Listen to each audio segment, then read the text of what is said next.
L'espace n'est pas fait pour nous. Quelque part sur une planète déserte, une femme se réveille avec un trou là où se trouvait sa mémoire.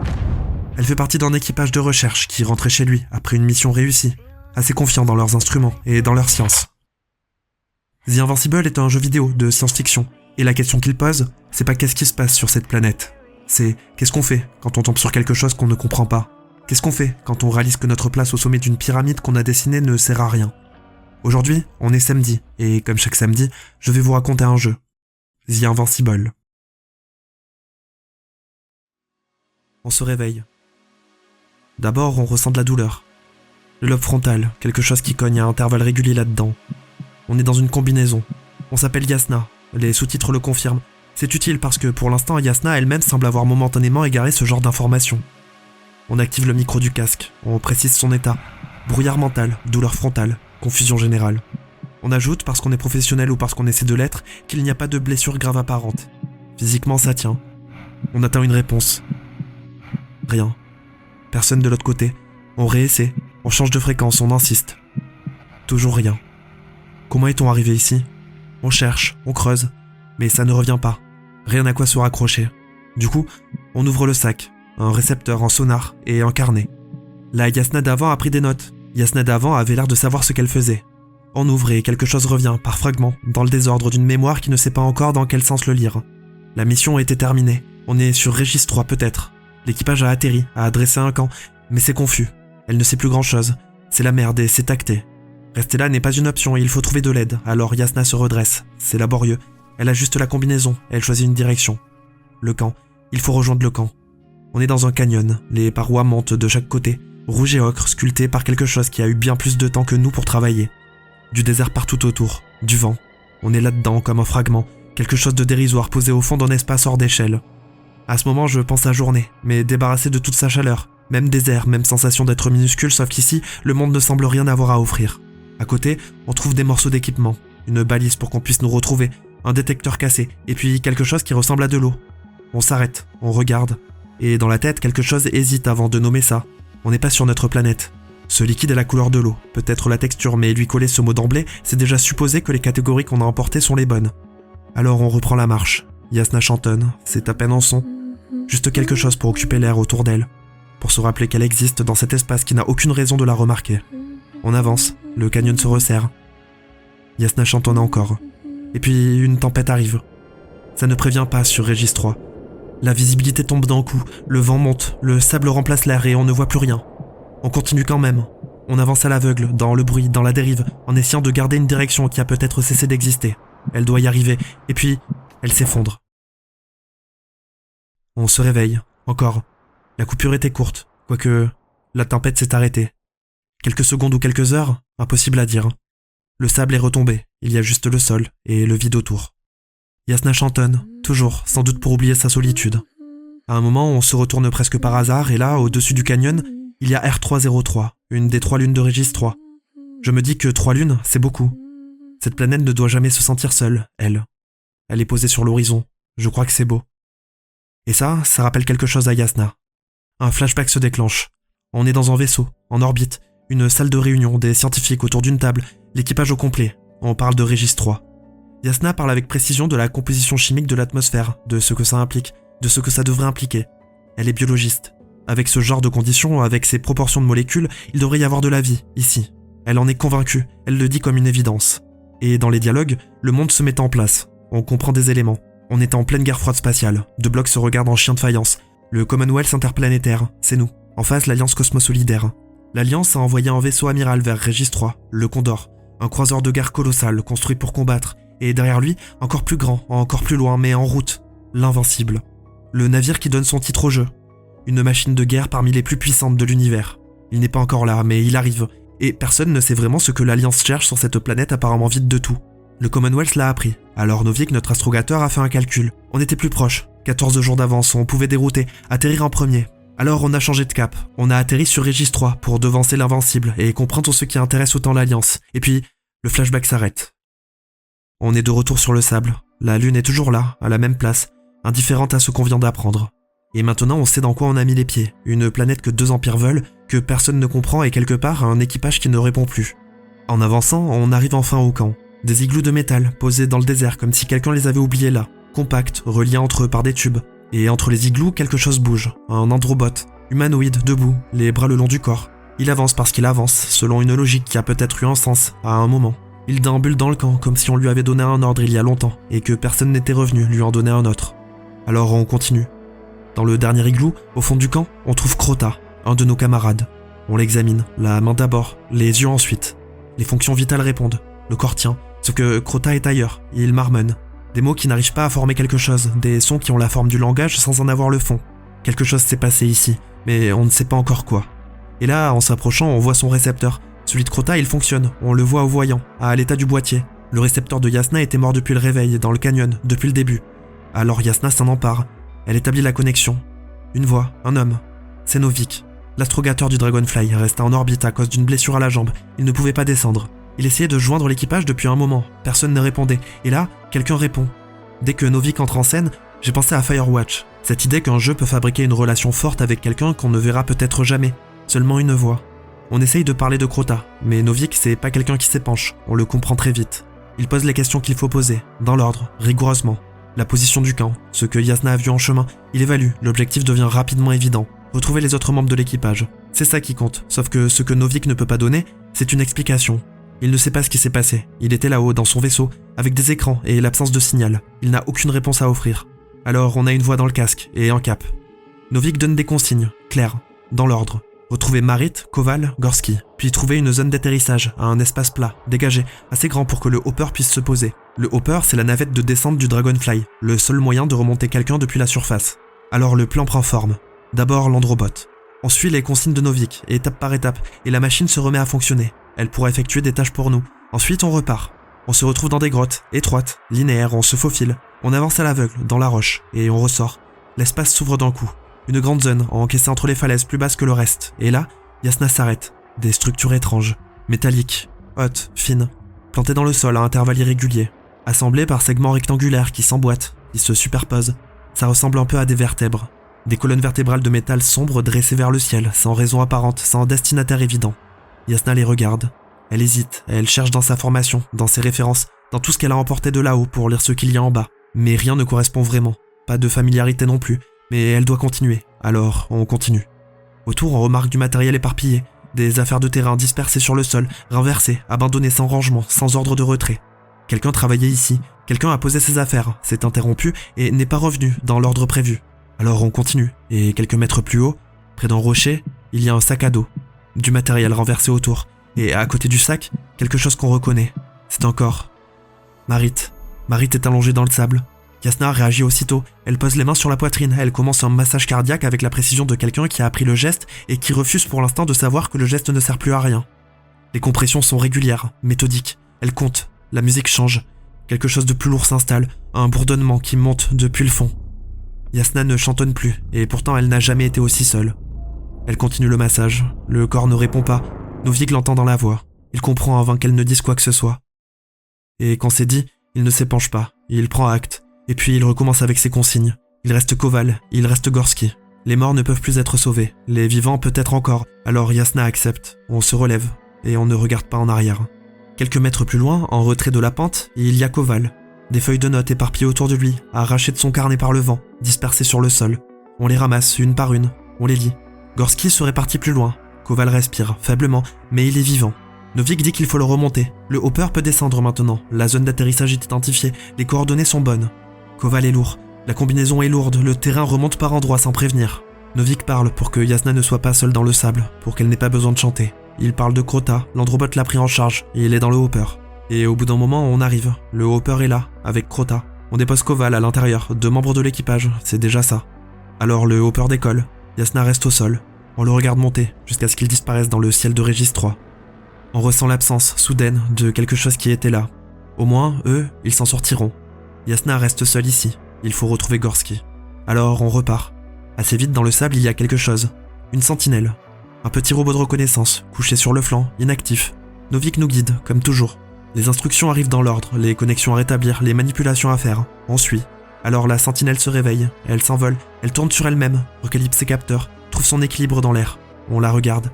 Et puis ça pourrait sembler bête, mais Yasna lui donne un nom. Luna. Parce que c'est plus simple d'avoir un nom. Parce que dans cet endroit où on avance sans présence, même un robot peut ressembler à une compagnie. Quelque chose à qui parler. Alors on continue encore, accompagné par Luna. Et puis, à un moment, on remarque quelque chose avec notre scanner. Les structures qu'on avait vues tout à l'heure, ces colonnes de métal dressées vers le ciel, elles ne sont pas isolées. Ça continue en dessous, comme des racines, des ramifications, un réseau qui s'étend sous la surface dans toutes les directions, bien au-delà de ce qu'on peut voir. C'est quelque chose de cohérent. Quelque chose qui a une logique interne, qui dépasse largement ce qu'on imaginait. Mais bon, on n'a pas vraiment le temps d'y réfléchir. Gorski est quelque part, et justement, on remarque des empreintes dans le sable. Quelqu'un est passé par là, récemment. Et puis des buissons noirs. Yasna s'arrête, et elle sort son vocabulaire de scientifique parce que c'est comme ça qu'elle parle. Des structures à ramifications dentriques, des formes qui évoquent une organisation rhizomique, mais sans aucune logique botanique. Ça n'a pas l'air organique. Peut-être métallique? Novik n'a toujours aucune réponse. Plus on avance, plus il y en a. À un moment, il faut grimper une petite falaise, en haut, une touffe de ces buissons. Et là, en touchant la plante, Yasna perd connaissance, encore. Un flashback, une image. Yasna seule, dans une capsule de descente. Elle est envoyée en dernier, pour ramener les autres. Elle se souvient de l'atterrissage. Elle se souvient d'avoir été seule, dans la capsule, coupée du reste. Mais le fragment disparaît aussi vite qu'il est venu. On continue. Luna est toujours là, comme un petit chien volant. Et là, par terre, à un croisement entre deux formations rocheuses, un paquet de cigarettes. Froissé, comme si quelqu'un l'avait lâché, en marchant vite, sans s'arrêter pour le ramasser. Ça doit être à Gorski. Gorski est fumeur, non? Yasna le récupère, elle le retourne entre ses doigts. Elle ne dit rien, et puis là, devant, quelque chose d'immense apparaît. On s'arrête. Une structure, massive, verticale, niveau après niveau, emboîtée les uns dans les autres. Des arêtes vives, des matériaux qu'on ne sait pas nommer. Quelque chose qui ressemble à une architecture intentionnelle. Yasna demande à Novik, est-ce que c'est extraterrestre? Est-ce que quelque chose a voulu que ça ressemble à une ville? Toujours aucune réponse de Novik. On rentre quand même. À l'intérieur, c'est étroit, fragile. Certains passages cèdent légèrement sous les pieds. Il faut poser les pas doucement. Il faut avancer en faisant attention. Yasna parle à Novik. Elle essaie de décrire ce qu'elle voit. Les mots arrivent par approximations successives. Chacun un peu plus inexact que le précédent. Rien qui ne colle vraiment. Et à force d'explorer, on le trouve enfin. Gorski, il est là. Enfoncé dans la structure, coincé entre deux parois de ce matériau indéfinissable. Inconscient. Yasna l'extrait délicatement, en faisant attention à la structure autour de lui, et en même temps, elle connecte sa bonbonne d'oxygène à sa combinaison. Elle vérifie ses constantes. Il respire. Alors Yasna le soulève. On cherche une sortie, un espace dégagé, un endroit où Novik pourra envoyer un autre hopper. On avance, Gorski sur nos bras, Luna devant. Et puis, on trouve l'endroit idéal. Un endroit parfait, dégagé. On pense Gorski pour aller déployer la balise qui guidera le hopper. Sauf que le sol cède. Une section fragilisée de l'édifice sous les pieds qui lâche sans prévenir. Yasna bascule, tout va trop vite. Elle essaie de se rattraper, elle ne peut pas, mais Luna est là. La petite sentinelle se précipite, porte Yasna du mieux qu'elle peut, sauf que Yasna perd connaissance. Encore. On se réveille dans le noir. Pas de Luna, pas de Gorski. Les parois autour et l'absence totale de tout le reste. On appelle Novik. Rien. La connexion est coupée. Le casque crache du bruit blanc, puis se tait. On est seul, coupé du reste. Alors on se relève. On avance parce qu'il n'y a rien que ça à faire. Les galeries s'enfoncent dans la roche, des parois étroites, des passages qui rétrécissent encore. On marche, on grimpe, on cherche une sortie, une direction, n'importe quoi d'orienté. Et puis, on le voit, Crota. Crota a été dans le hopper, on l'a vu décoller. C'est impossible, ce Crota-là n'existe pas, on le sait. Mais Yasna lui parle comme si la cohérence de la situation avait cessé d'être une priorité. Elle lui demande comment il a fait pour la retrouver. Il refuse d'expliquer. Il dit qu'elle mourra si elle reste là à poser des questions. Alors, elle avance. Yasna parle en marchant avec cette hallucination. Crota s'inquiète de la bonbonne d'oxygène qu'elle a donnée à Gorski. Il lui reproche d'avoir agi sans calculer. Elle lui répond que Gorski n'est pas mort. Elle se plaint de la fatigue. Il lui dit que le repos c'est pour les morts. Ironique. Et puis là, dans une cavité latérale taillée dans la roche, une machine. Immense, une coque de métal massive, montée sur des pattes articulées qui s'enfoncent dans le sol comme des racines. Crota a disparu. On est seul face à ce monstre d'acier. La créature avance, lentement, méthodiquement, avec la patience de quelque chose qui ne connaît pas la fatigue. À l'avant, un laser, un faisceau d'un rouge intense qui tire sur l'orange. Ça découpe la roche comme si ce n'était que du papier. Les parois s'ouvrent, la machine creuse et avance. Alors on se fait discret, on attend que ça passe. Et là, la radio se rallume, c'est Novik. On entend sa voix dans le casque et on réalise combien son absence pesait. Yasna lui décrit la machine, il sait, c'est l'Alliance. Le canon qu'on a vu, c'est une arme à antimatière reconvertie pour le forage. Elle creuse vers les structures souterraines. Novik dit de faire demi-tour. Si elle nous repère, on ne peut pas prédire comment elle va réagir. Sauf que là, on entend quelque chose. La machine est de l'autre côté du mur qui nous fait face, en train de creuser. Elle perce cette paroi, elle pivote. Les pattes se positionnent avec une précision chirurgicale. Le laser se réoriente. Vers nous, vers Yasna. Il y a un moment de suspension. Le laser se charge. On ne peut pas bouger, on ne peut pas reculer assez vite. Sauf que Luna surgit. La petite sentinelle arrive de nulle part. Elle se jette contre la machine de toutes ses forces, ce qui ne représente pas grand-chose face à cette masse de métal. Mais c'est assez pour dévier l'attention. La machine pivote vers Luna. Luna recule, elle tourne, elle fait du bruit, elle attire l'attention de la machine. Un robot qui protège. Et le laser tire. Luna prend le tir de plein fouet. Et Yasna perd connaissance. On se réveille, le monstre métallique est à terre. Quelque chose s'est passé pendant qu'on était dans le noir, un dérèglement, un court-circuit, on ne sait pas. Elle est là, immobile, les pattes repliées sous elle, le laser éteint. Alors Yasna se précipite pour chercher Luna. Elle est là, pas loin, par terre, sur le flanc. On s'approche. Ça ne répond pas. Le tir l'a traversé de part en part. Le métal de sa carcasse est ouvert par endroits, fondu, déformé. Il ne reste rien de fonctionnel là-dedans. C'est un robot. Yasna le sait, mais Luna s'appelait Luna parce qu'on lui avait donné un nom, parce qu'elle suivait, parce qu'elle était là, parce que dans cet endroit où rien n'était à portée humaine, elle ressemblait à quelque chose. Une présence. Et maintenant, elle est là, sur le flanc. Mais on n'a pas le temps. Il faut remonter pour évacuer Gorski, alors on s'en va. On traverse les galeries, creusées par la machine, des tunnels larges et réguliers qui s'ouvrent vers la surface. Yasna chantonne parfois, sûrement à cause de la solitude. On avance. On s'éloigne de Luna. Et quand on arrive à l'extérieur, une tempête. Quelque chose de plus violent que ce qu'on a déjà traversé. La pluie frappe la combinaison comme des graviers. On voit à peine à 2 mètres devant soi. On avance quand même, dans le bruit et la dérive, en gardant une direction. Et on trouve un véhicule de l'Alliance. Petit, garé là comme si quelqu'un était parti vite et n'avait pas eu le temps de se retourner. On s'approche, on l'examine. Avec l'aide de Novik, toujours dans le casque, on parvient à faire démarrer l'engin. On ferme la porte. Le relatif calme de l'habitacle après tout ce bruit dehors, c'est quelque chose. Pas vraiment un soulagement, juste l'absence brutale d'un niveau sonore qui occupait tout. Alors on conduit. La tempête continue de cogner sur la carrosserie. Le vent fait dériver le véhicule, il faut corriger en permanence.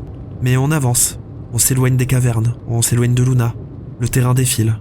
Et à mesure qu'on roule, le ciel s'éclaircit. La planète est immense, du sable à perte de vue, aucune limite visible, rien qui ressemble à un bord ou à une fin. Et puis, pendant qu'on conduit, Novik dit quelque chose. Il voulait attendre le bon moment. Il semble sincèrement désolé. Les relevés de Gorski sont tombés. C'est fini. Yasna ne comprend pas. C'est impossible. Elle lui a donné son oxygène, elle l'a laissé vivant, elle a tout fait pour qu'il tienne. Il n'y a plus personne à aller chercher. Ce qui reste à faire, c'est remonter Yasna. Novik donne des coordonnées, un secteur précis, terrain plat. Il prépare le hopper. Yasna réalise alors ce que ça veut dire. On prend la direction de la zone d'atterrissage. On se rapproche et le hopper descend. La trajectoire est bonne. Non, elle dévie un peu. Un peu trop. La correction ne suffit pas. Il y a un problème. Le hopper s'écrase sur Régis 3. Yasna s'effondre. C'était le dernier hopper en état de marche. C'était la sortie. Le seul moyen de remonter. Il n'y en a plus. Tout ça pour finir là, face à soi-même, dans le sable d'une planète hostile. Yasna panique, elle va mourir ici. Novik est toujours là. Il s'excuse, il reste impassible, posé. Il l'aide à se calmer. Il dit qu'il reste une option, la base de l'Alliance. Novik fera tout ce qui est en son pouvoir pour la sortir de là. Ce n'est pas dans ses habitudes de promettre des choses qu'il ne contrôle pas, mais il promet quand même. Alors Yasna reprend. On reprend le rover, on repart. Yasna est en colère, c'est la faute de l'Alliance depuis le début. Novik est du même avis, mais selon lui, en se présentant d'elle-même, une négociation sera possible. Alors on avance, et on trouve la base.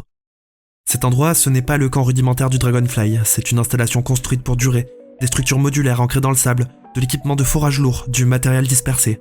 Et au-dessus de tout ça, une silhouette suspendue dans l'air, un ballon de reconnaissance avec une caméra, haut d'une 15aine de mètres, un œil qui surveille depuis le ciel. Sauf que, voilà, il n'y a personne à l'extérieur de la base. Alors on décide d'entrer.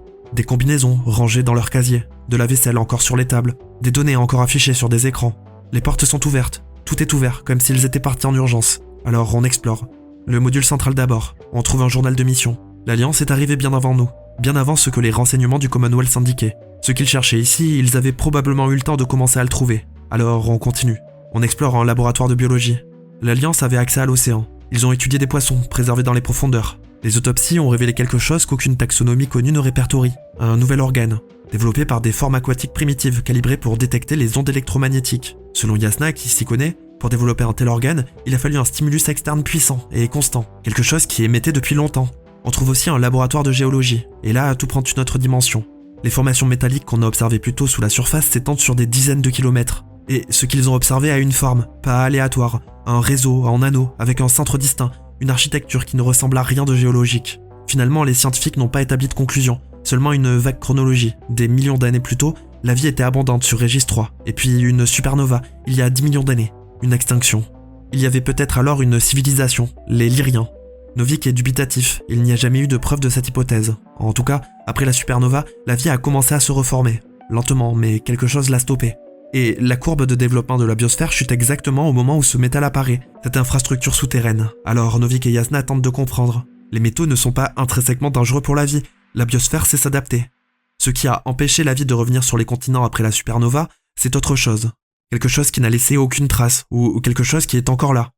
L'Alliance a tout étudié et n'a trouvé aucune explication qui tienne. Alors on reprend, on n'a pas le temps de trop se questionner. Yasna est toujours bloquée, et puis dans un journal de mission, on trouve enfin une information utile. Le 24e jour, un convoi est parti vers le nord. On n'a pas les raisons de ce départ, mais on a une direction. On peut suivre la route du convoi. Alors on quitte la base, on repart avec le rover pour suivre cette piste. Dehors, Régis 3 est calme, le sable est plat, rien ne bouge, l'horizon est loin et identique dans toutes les directions. Yasna chantonne encore, certainement pour oublier l'angoisse. Toujours la même mélodie, quelques notes répétées, sans parole, peut-être sans même s'en rendre compte. Plus loin, Yasna s'arrête, encore ces buissons. On prend le temps de les examiner avec le scanner, et là, on réalise quelque chose. Leurs racines ne sont pas dans la roche, elles sortent de l'alliage, la mégastructure métallique. 2 générations, selon Novik. Une ancienne, morte, une relique, et une nouvelle, ces buissons qui ont poussé dans les restes de la précédente. Et puis, juste à côté, on trouve le convoi. Des véhicules, des équipements laissés en plan, des caisses à moitié chargées. Ils sont partis précipitamment et on ne sait pas pourquoi. Sur le côté, un robot comme celui qui a tué Luna. Il est éteint, allongé sur le côté. Alors on ouvre son boîtier. Dedans, on trouve les enregistrements de ce que la machine a vu. Et on regarde les photos, dans l'ordre. Le convoi travaillait, et ils avaient trouvé quelque chose dans le tunnel, l'avaient extrait, commencé à charger. Et puis quelque chose a mal tourné. Le robot a changé d'objectif. Il a commencé à tirer sur tout, sur les murs, sur les autres machines, sur les gens. Les photos suivantes sont difficiles à regarder. La panique, des gens qui courent, quelqu'un qui se cache derrière un rocher, le laser qui le trouve quand même, désintégrés par leur propre invention. Alors on continue notre exploration. Plus loin, les transporteurs du convoi. On entre dans un cargo, abandonné comme le reste. Et là, en fouillant, on trouve des tubes hermétiques scellés. Dedans, on remarque du sable. Et surtout, des espèces d'insectes. Comme les buissons et les structures, ça semble métallique. Des petits objets, une symétrie à 3 axes, comme la lettre Y, 3 bras qui se rejoignent au centre. Même en lumière directe, ils sont noirs, absolument noirs.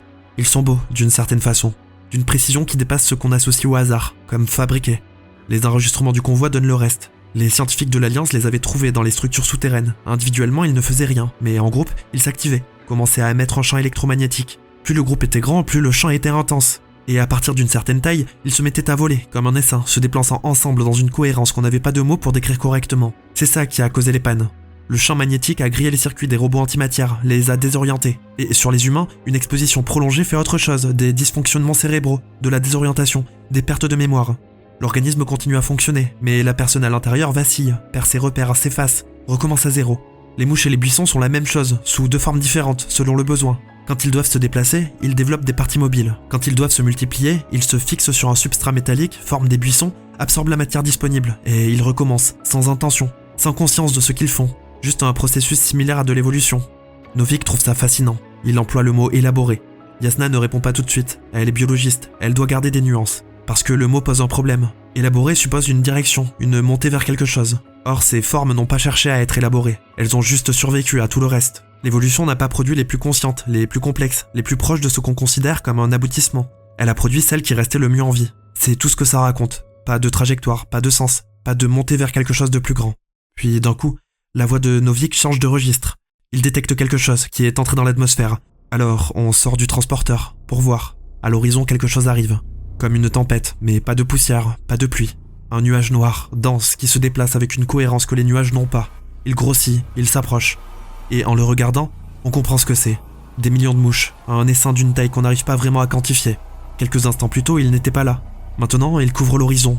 Une masse hors d'échelle qui avance vers nous depuis un abîme de temps qui précède de loin notre présence sur cette planète. Alors, vite, on remonte dans le transporteur. On cherche les commandes.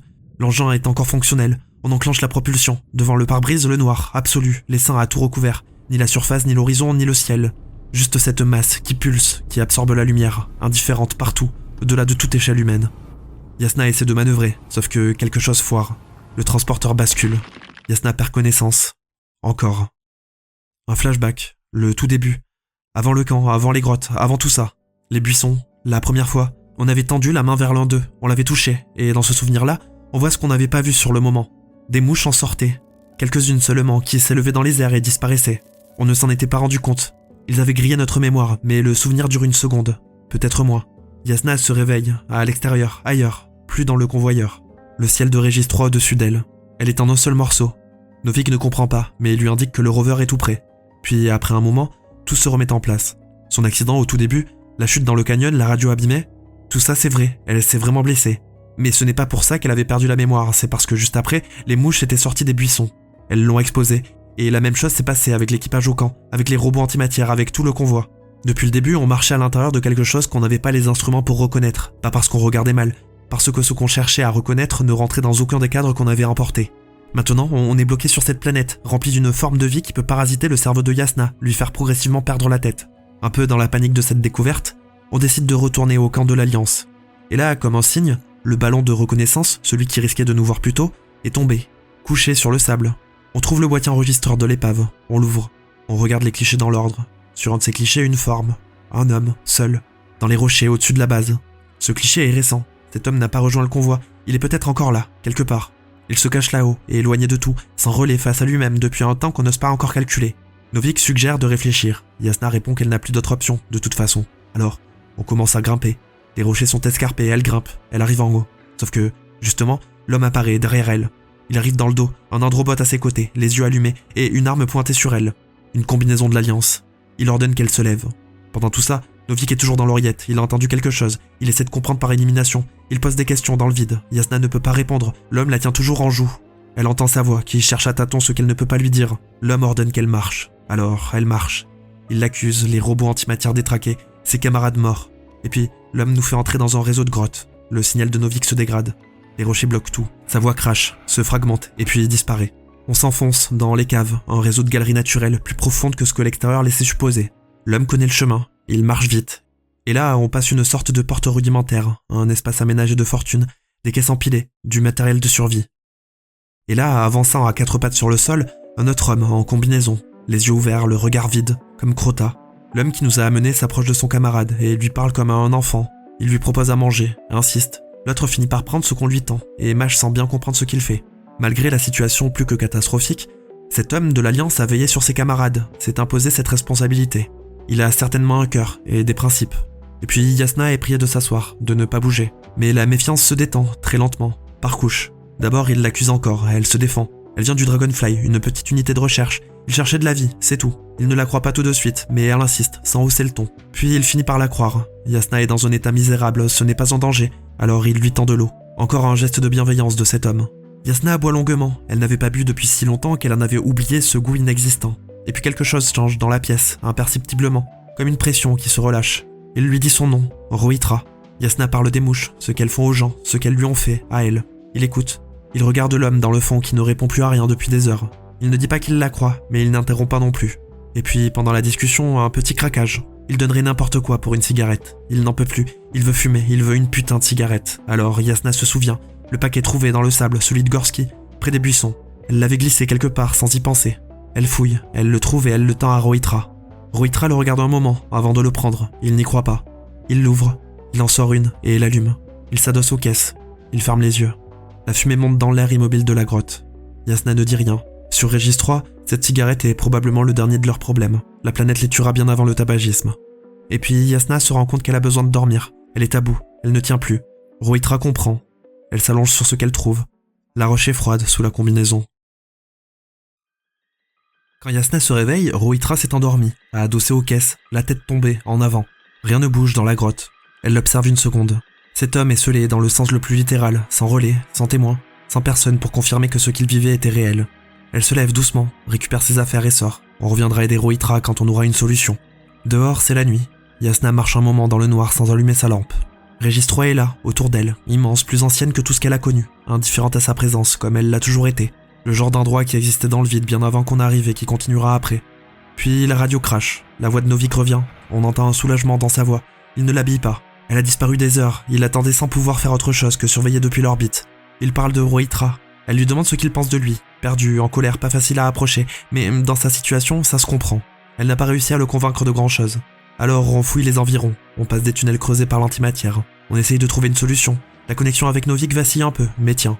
Yasna a une idée, retrouver le Condor, il est quelque part sur cette planète. Les scientifiques de l'Alliance avaient de l'équipement, du temps, des données.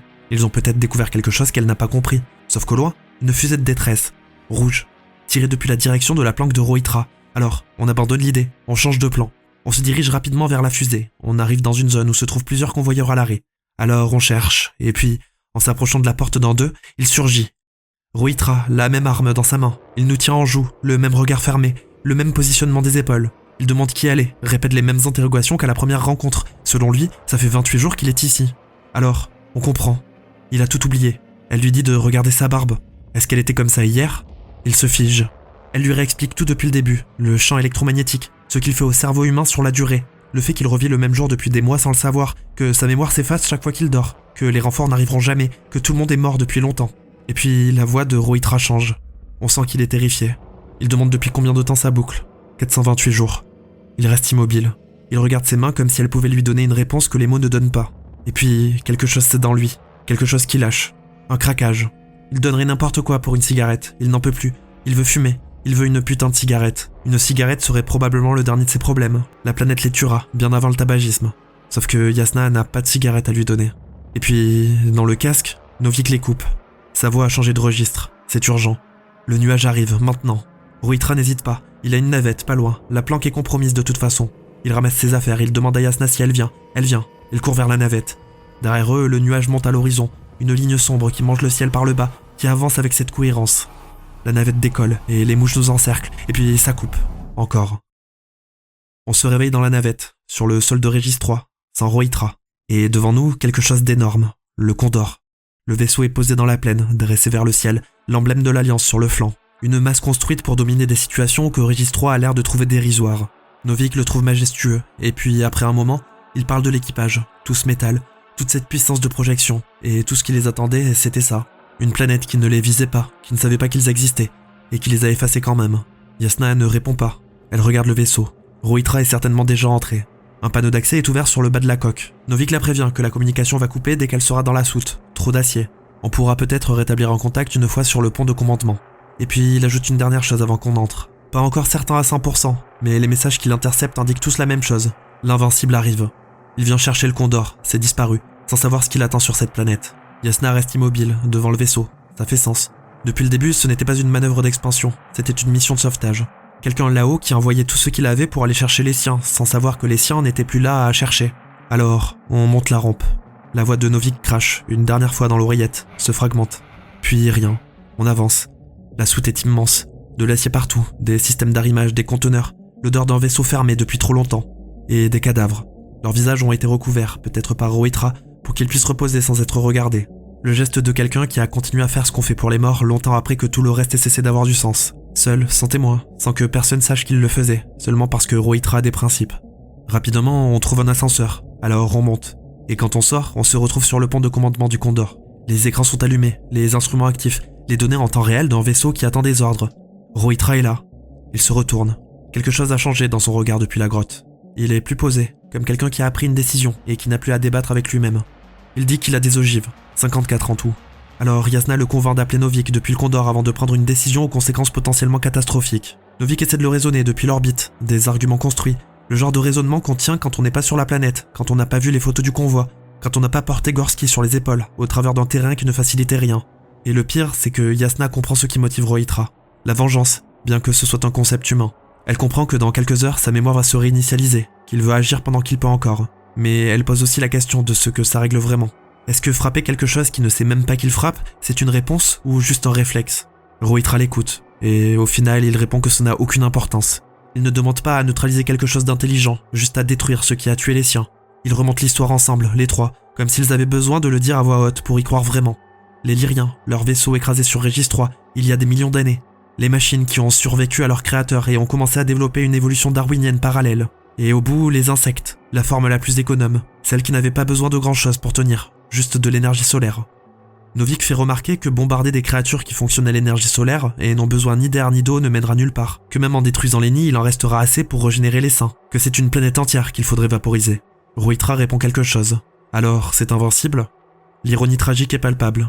L'Alliance envoie la plus grosse des machines de guerre que l'humanité n'ait jamais inventée qui porte ce même nom. Et pourtant, la véritable invincibilité est là, créée sans volonté, par hasard pur.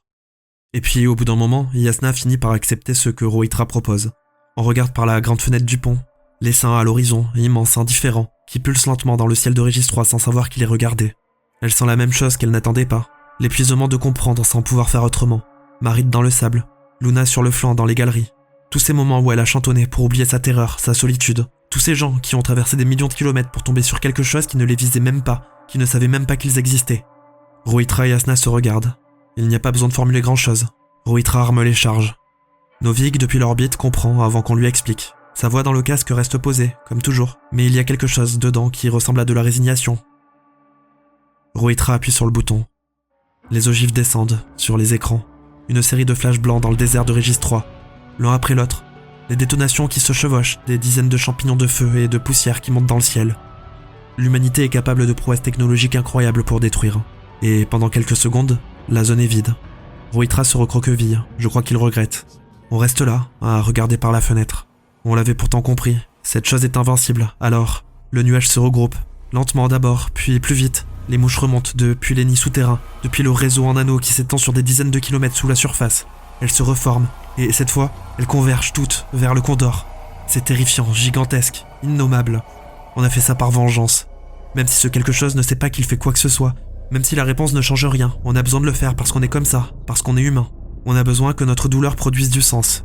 Le nuage couvre les hublots, la lumière diminue par plaques. Les premiers systèmes du Condor commencent à griller, un par un, dans l'ordre de leur exposition. Rohitra est en boule, comme un enfant qui a fait une bêtise. Il est juste là, terrifié, dans ce vaisseau qui était censé tout pouvoir. Jasnah se met à chantonner. Cette fois, elle se rappelle des paroles. Elle chante pour oublier l'effroi, sans doute. La fenêtre est maintenant noire. Des milliards d'insectes. Et la vitre se brise. Est-ce qu'il y a quelque chose que je n'ai pas compris? Est-ce qu'il y avait autre chose à faire? Enfin, voilà. The Invincible, en gros, c'est ça.